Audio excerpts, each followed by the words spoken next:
the Greek programs were not among the best chapters in IMF history. I was critical of the way the Greek issue was being handled by the Troika, and including the IMF. One of the major problems of the programs that were proposed was that they put too much of a burden on Greece and not enough of a burden on Greece's creditors.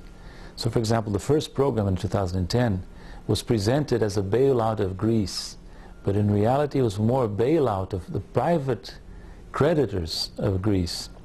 Greece received enormous amounts of money, but this money was used basically to allow the exit of, for example, French banks, German banks that were paid at par without any contribution to the restructuring of the Greek economy.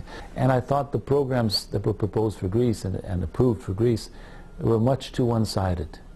They relied too much on sacrifices on the part of Greece and not enough on sacrifices on the part of Greece's creditors. And I think this needs to be changed going forward.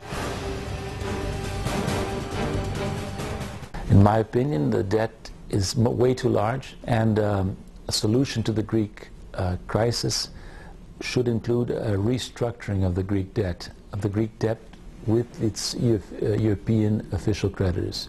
This view is perhaps not widely shared, not a consensus view, but I think if you look at the situation in Greece, it's difficult to see how Greece will extricate itself from this serious economic and social crisis without some debt restructuring.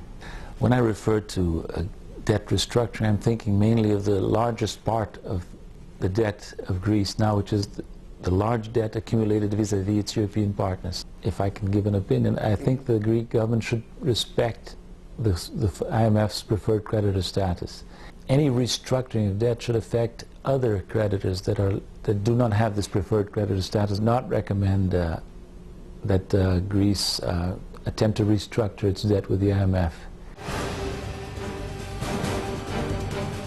I think it's important that the new Greek authorities continue their dialogue with the staff, with the technical people of the fund, but that they also reach out to the political authorities here in the fund, that they speak to the executive directors, that they, when they come to Washington, they present their views directly to the executive directors. It's important also to establish a dialogue and perhaps to invite some executive directors of the fund to visit Greece.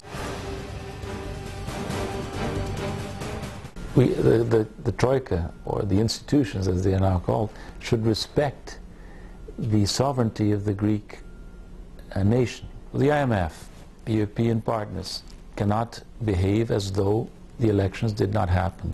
In my opinion, it would be wrong for the IMF to indicate that it understands that Greece should stick to all commitments made by the previous government, in the previous program. That's not to be expected. But it would be a mistake, in my opinion, to insist that the new Greek government be held to all the commitments, or to most of the commitments made by the previous governments. This has to be reviewed. The IMF should consider the fact that the targets for the fiscal adjustment, the targets for the primary surplus of the Greek public sector need to be revised downwards and substantially. Yes, I believe the fund should show flexibility. I believe the fund intends to show flexibility. The fund normally is flexible.